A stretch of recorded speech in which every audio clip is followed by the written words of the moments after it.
Glória a Deus. Ao anjo da igreja em Éfeso escreva: estas são as palavras daquele que tem as 7 estrelas em sua mão direita e anda entre os 7 candelabros de ouro. Conheço as suas obras, o seu trabalho árduo e a sua perseverança. Sei que você não pode tolerar homens maus, que pôs à prova os que dizem ser apóstolos, mas não são. E descobriu que eles eram impostores. Você tem perseverado e suportado sofrimentos por causa do meu nome, e não tem desfalecido. Contra você, porém, tenho isto: você abandonou o seu primeiro amor. Lembre-se de onde caiu, arrependa-se e pratique as obras que praticava no princípio. Se não se arrepender, virei a você e tirarei o seu candelabro do seu lugar. Mas há uma coisa a seu favor: você odeia as práticas dos nicolaítas, como eu também as odeio. Aquele que tem ouvidos, ouça o que o Espírito diz às igrejas. Ao vencedor, darei o direito de comer da árvore da vida que está no paraíso de Deus. Amém? Pai, nós te agradecemos pelo privilégio de estarmos falando da Tua Palavra, ouvindo a Tua Palavra, e nós estamos adentrando, Pai, nós estamos em território santo. Que o Senhor nos dê, Pai, a tranquilidade, que o Senhor nos dê a calma, que não sejam os nossos sentimentos, não sejam as nossas emoções, mas unicamente que seja a sua voz falando aos corações através do texto bíblico. A Tua Palavra que é pão, que é luz. E que os Teus filhos, Pai, possam ser confortados, confrontados, para se tornarem dia após dia a imagem de Cristo. E que recaia sobre os meus ombros a responsabilidade de falar a Tua Palavra. E que recaia sobre os meus ombros a responsabilidade de viver a Tua Palavra. E que o Senhor possa me perdoar dos pecados que nós cometemos, consciente e inconscientemente. E que nós possamos ser curados através da Sua santa palavra. Eu te peço, não por ser merecedor disso, mas através do Teu sacrifício na cruz do Calvário, o Senhor nos deu acesso. E hoje nós estamos aqui entre irmãos, com irmãos, para ouvir a Tua Palavra em comunhão, em nome de Jesus. Amém. Eu vou pedir para que você, nesse momento, se concentre na Palavra de Deus, que nada te distraia. Os dias não são fáceis, os dias são difíceis. E há uma bênção na Palavra de Deus. A Palavra de Deus é a bênção. Ela tem a bênção para as nossas vidas. Você sabe o que é score?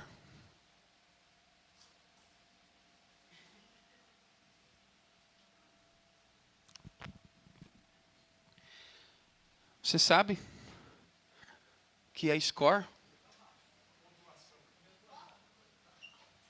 O seu tá baixo, Guzula. Você não devia ser, você é federal, cara. Tá arrumando, filho?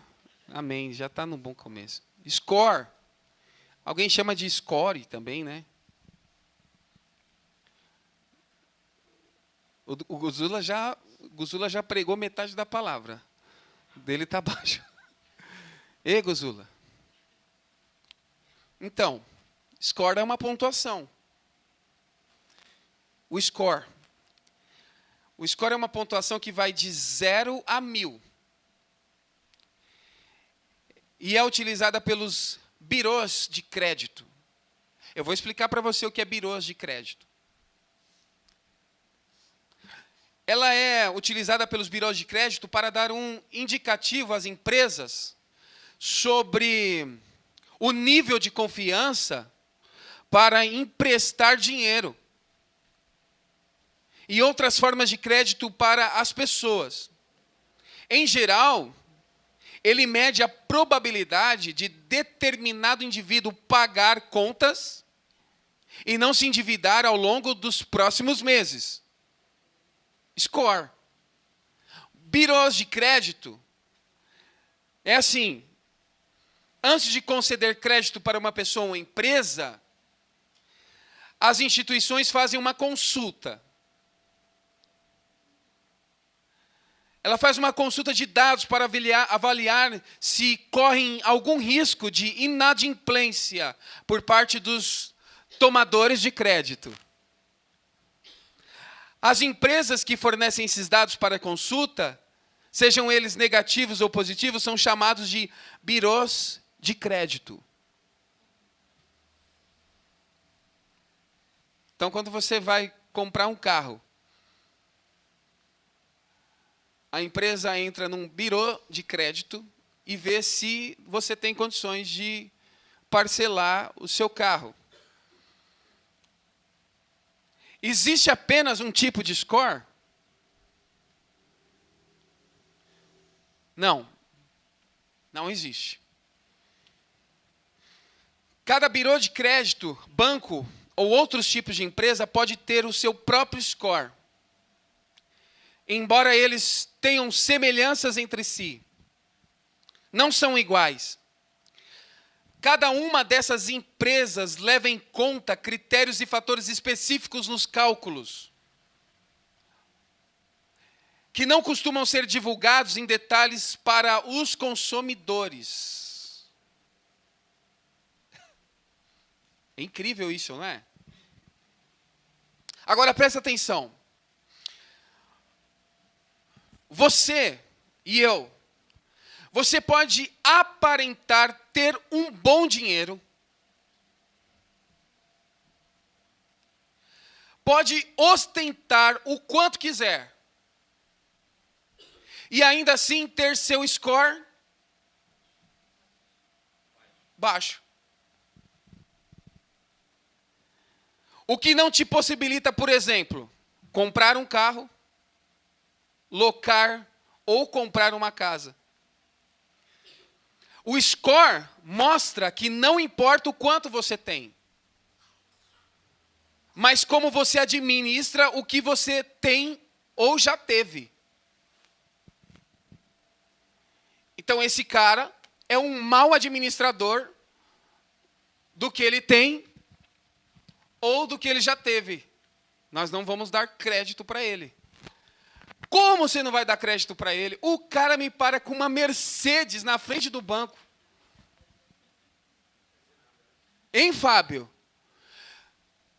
Olha aqui, olha a rede social desse cara, ele na piscina aqui tomando champanhe. Olha aqui, e a dívida no banco está como? E o score dele está como? O score dele... Aí, presta atenção. Aí você tem um seu Venceslau lá. Não compra nada com cartão de crédito, não compra nada com cheque. Não tem cartão de crédito, não tem cheque, não tem nada. Só compra no dinheiro, meu pai. 70 anos. Você vai pegar o score dele, o celular até cai de tanto número que tem.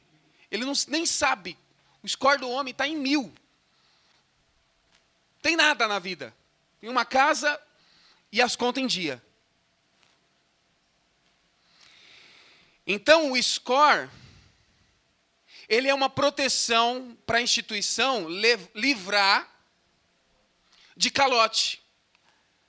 Ele é uma proteção da instituição que tem dinheiro, ter o benefício de não ser levada pela aparência. Olha, o homem chegou aí com uma Mercedes. Bom, se esse cara chegou do jeito que ele chegou, falando do jeito que ele fala, Então a gente vai emprestar dinheiro para ele. Não era? No bigode, né, Fábio? Hein, Fábio? O homem chega lá com um relógio bonito que só, Bruno. Um sapato, um perfume. Eu quero esse lugar aqui. Você quer?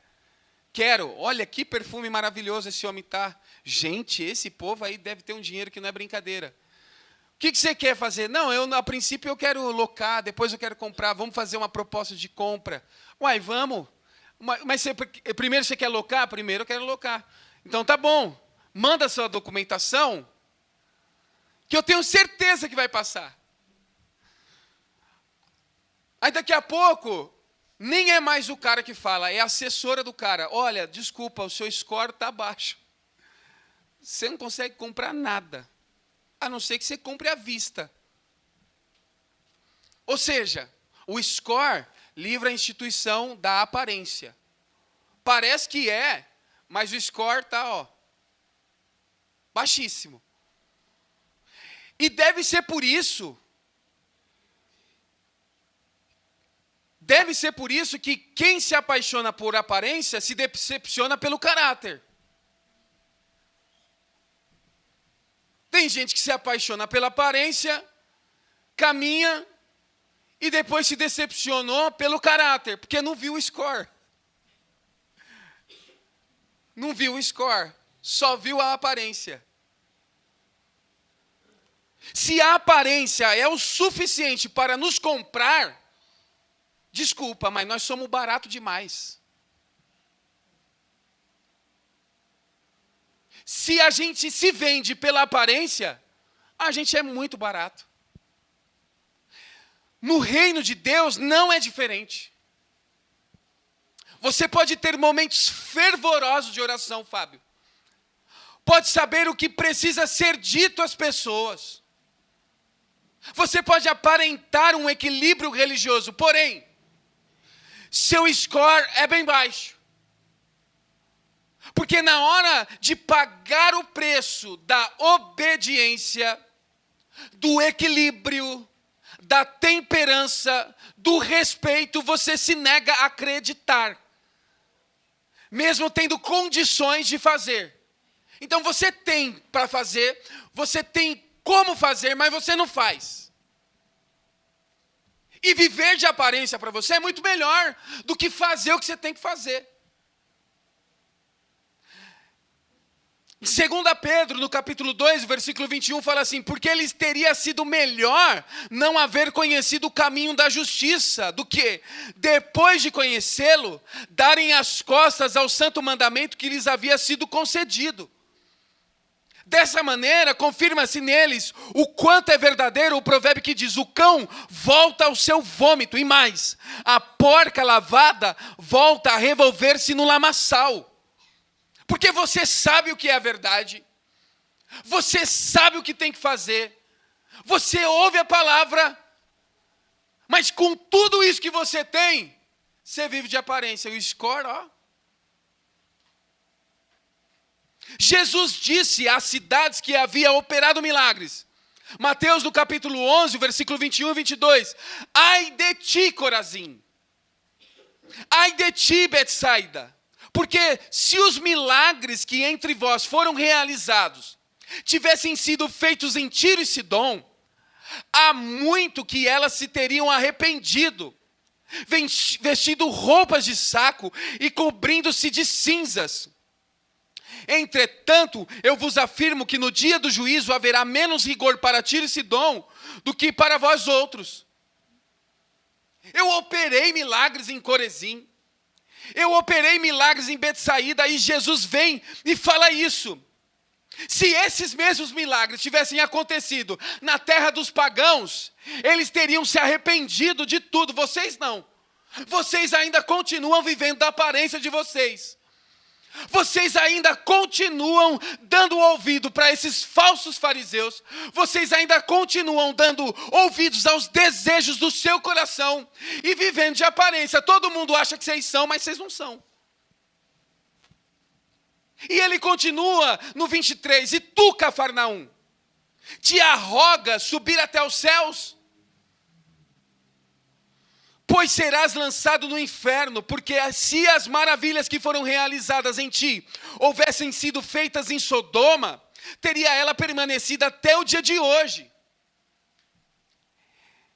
Eu, contudo, vos afirmo que haverá mais tolerância para com o povo de Sodoma no dia do julgamento do que para contigo, porque você conhece a verdade. Porque você sabe o que tem que fazer, mas você não faz. Há uma enorme lacuna entre o que os seguidores de Jesus sabem que devem fazer e o que realmente fazem. Você é seguidor de Jesus. E eu sei o que eu tenho que fazer. Mas eu não faço. Eu não faço. A igreja é a única instituição, tirando a máfia, Fábio. Tirando a máfia. Mas a igreja é a única organização onde você tem que admitir que é mal para poder entrar. A igreja é o único lugar que você tem que admitir que é mal, é largar suas capas, largar sua aparência de pecado, largar sua aparência de falsidade e falar, eu sou pecador, eu sou mal. Tem lugar para mim aqui? Aí sim. Agora sim. A máfia quer gente má também, né? Mas para continuar sendo mal. A igreja não. A igreja, quando você entra e fala assim, pobre de mim, pecador que sou. Pronto. O score começa a subir. Ué, mas não é o contrário? Quanto mais eu aparento, mais o score sobe, não? Aqui é quanto mais você se arrepende, quanto mais você sabe do miserável pecador que você é, mais o score sobe.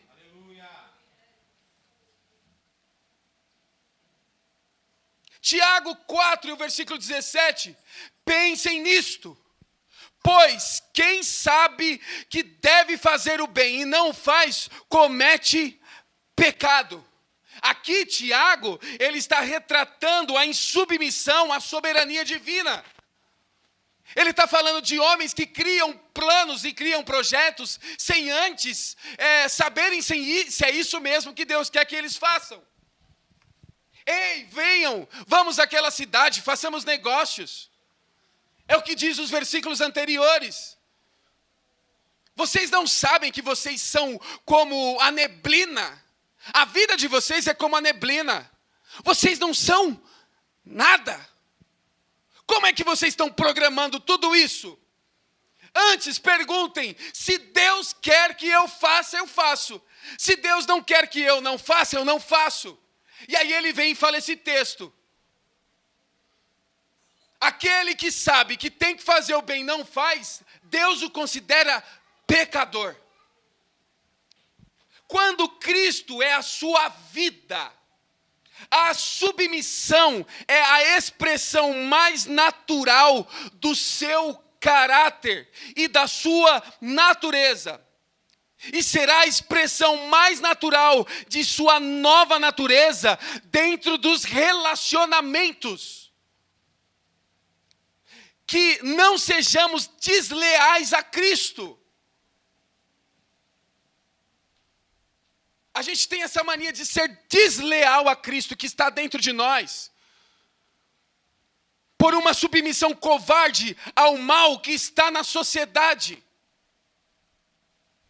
Eu não sou leal a Cristo, eu não sou leal ao texto sagrado, eu não sou leal à igreja que eu congrego, mas eu sou leal ao mal que está na sociedade. À sociedade eu devo lealdade. E aí Tiago fala, você sabe que você tem que fazer o bem, e você não faz, você é pecador. Que não sejamos esses crentes. Aquela tal fala, você já deve ter ouvido falas assim, ó. É o famoso, não tem nada a ver. Já ouviu? Já ouviu isso? Não tem nada a ver. Ah, será? Ou se não, isso é religiosidade.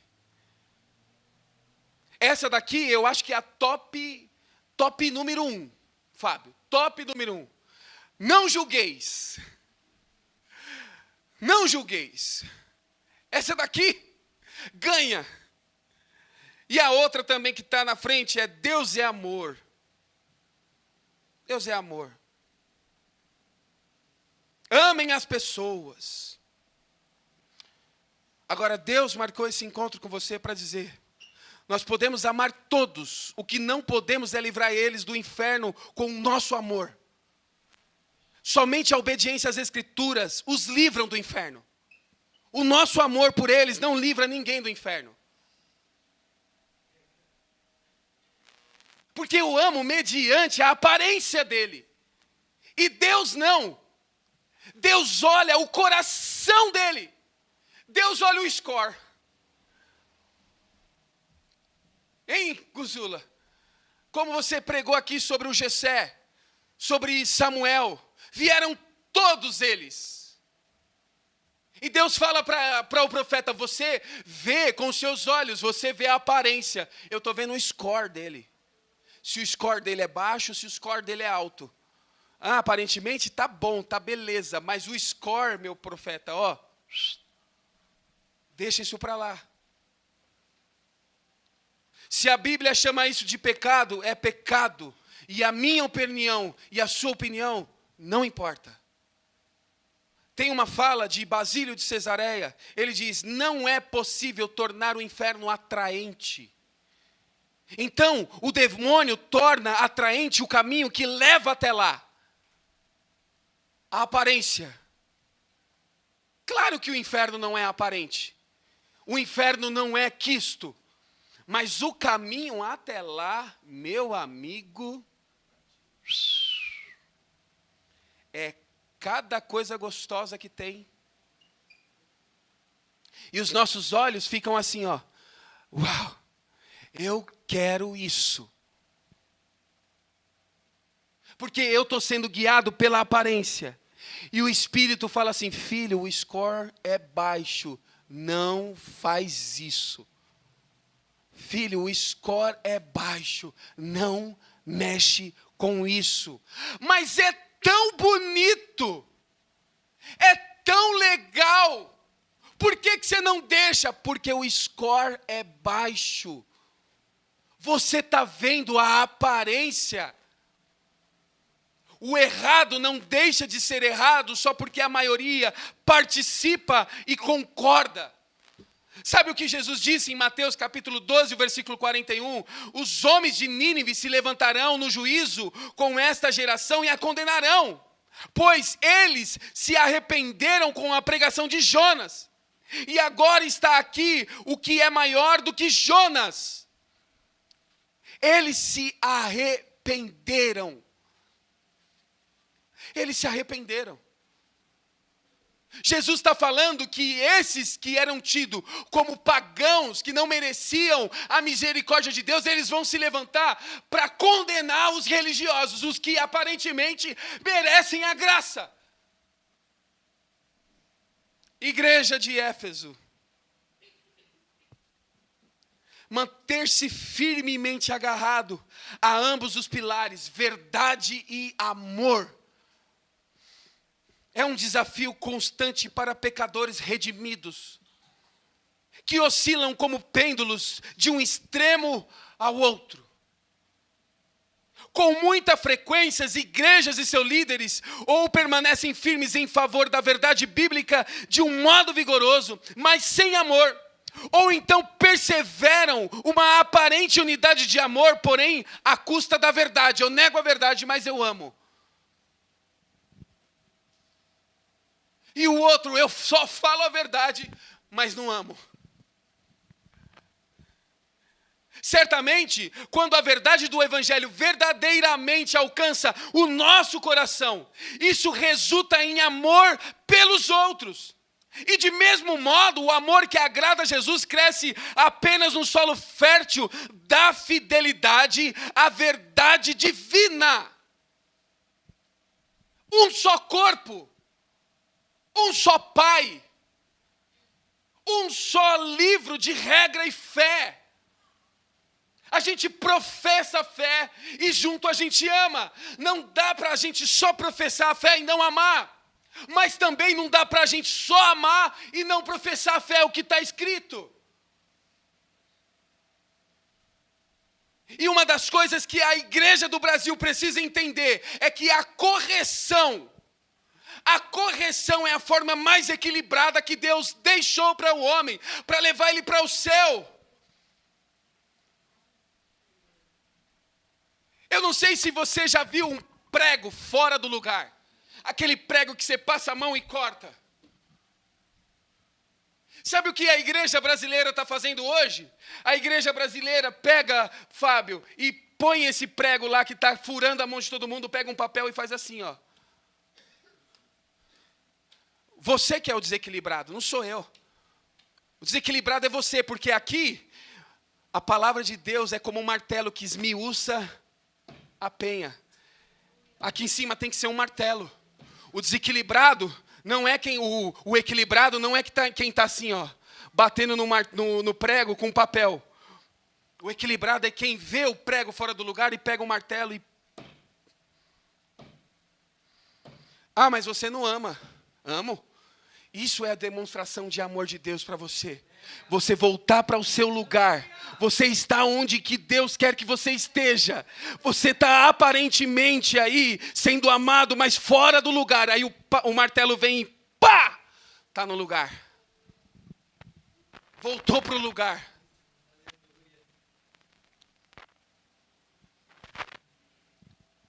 A solene ameaça de Jesus de remover o candeeiro efésio, de apagar o testemunho de amor pela verdade daquela congregação em meio à sua comunidade pagã, nos mostra quão seriamente ele considera a sua ordem de unirmos a fidelidade doutrinária, à Bíblia, ao amor sacrificial pelos santos. Contudo, olha só, contudo, você vai ler lá no versículo 7. A sua palavra final não é de ameaça, mas de promessa. Falando não apenas à igreja, mas a todas. Ele faz uma promessa ao vencedor. Assim, vencer o maligno é combinar o compromisso com a verdade de Cristo a um ardente amor por sua família. É um combinado.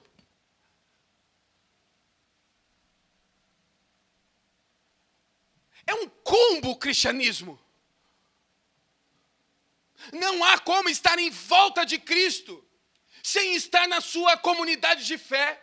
Não há como estar em volta de Cristo sem cumprir os sacramentos bíblicos. Não há como. Não tem como acontecer isso. E o diabo a todo instante está falando que tem como sim. Tem como. Tem como, imagina. Tem como. Meu, alguém sabe do seu problema? Não, ninguém está sabendo. Então vai para frente, vai. A aparência está ganhando. E o score? O score está lá embaixo. A esses vencedores, o descendente da mulher, que foi ferido, mas venceu, há de abrir o paraíso, dando do fruto da árvore da vida àqueles que falam a verdade em amor. Apocalipse 2 e o versículo 7. Aquele que tem ouvidos, ouça o que o Espírito diz às igrejas. Ao vencedor darei o direito de comer da árvore da vida que está no paraíso de Deus. Você quer ter uma boa aparência ou estar com o seu score alto? Você quer ostentar ou realmente ter condições? Porque se você quiser realmente ter condições, você precisa estar apto para receber esse martelo no lombo, a palavra de Deus, para te pôr de volta no lugar.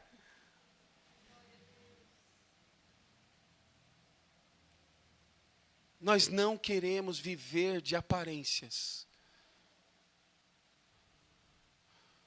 Nós queremos sim, como o pastor Rafael diz, sim, nós queremos.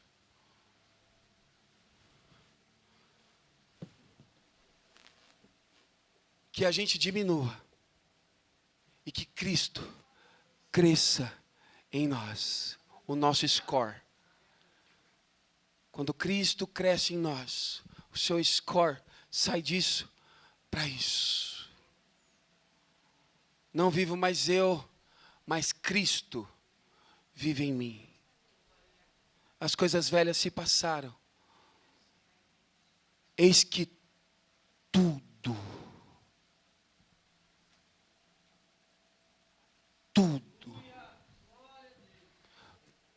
se fez novo.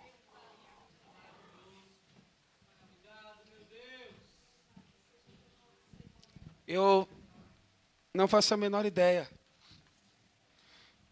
de como esteja o seu score espiritual.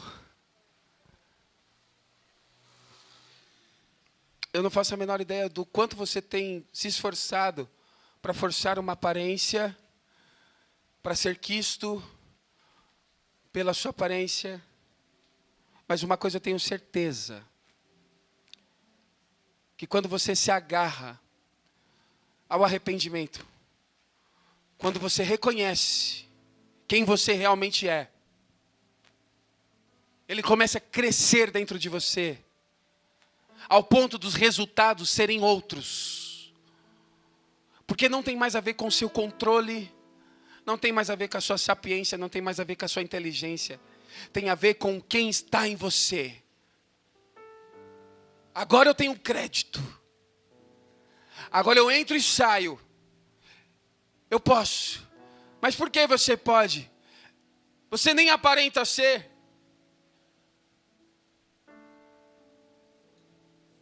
Porque aquele que morreu na cruz do Calvário, ao terceiro dia ressuscitou, me escolheu, me lavou dos meus pecados e vive em mim. Curve sua cabeça em nome de Jesus Cristo.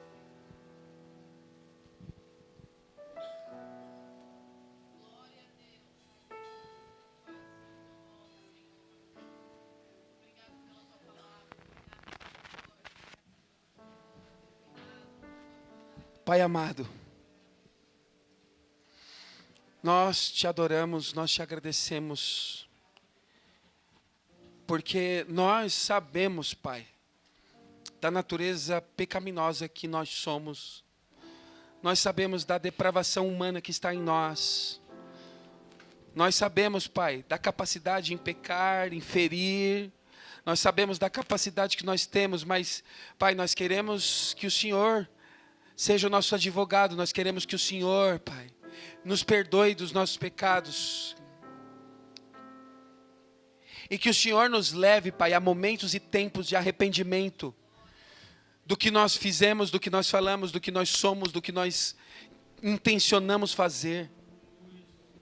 Pai, a mesma oportunidade que a igreja de Éfeso tinha, Pai, com todo o aparato teológico que a igreja de Éfeso tinha, com todo o aparato teológico, financeiro que a igreja de Éfeso tinha, ainda assim ela perdeu a essência dela. E aparentemente era uma igreja hiper, mega estruturada, mas perdeu a essência. Pai, não deixa nós perdermos a essência. Não deixa, Pai, nós perdermos a essência. Não deixa, Pai, nós esquecermos de onde nós viemos. Não deixa nós esquecermos, Pai, da onde o Senhor nos livrou. Não deixa, Pai, esquecermos, Pai, o quão, Pai, imundos pecadores nós éramos antes do Senhor nos lavar, Pai, com teu sangue. Não deixa nos esquecer, Pai.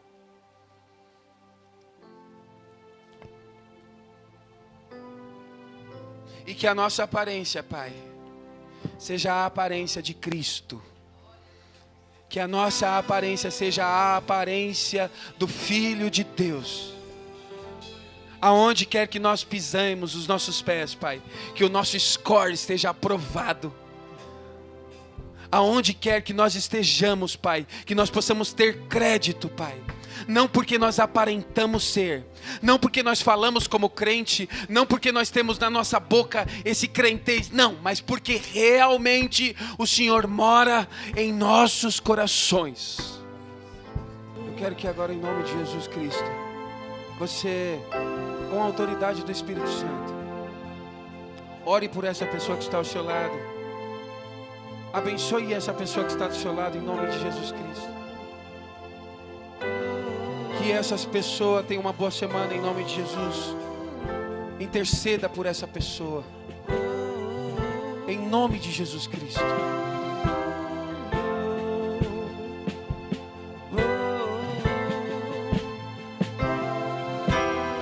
Em nome de Jesus Cristo, ore por ela.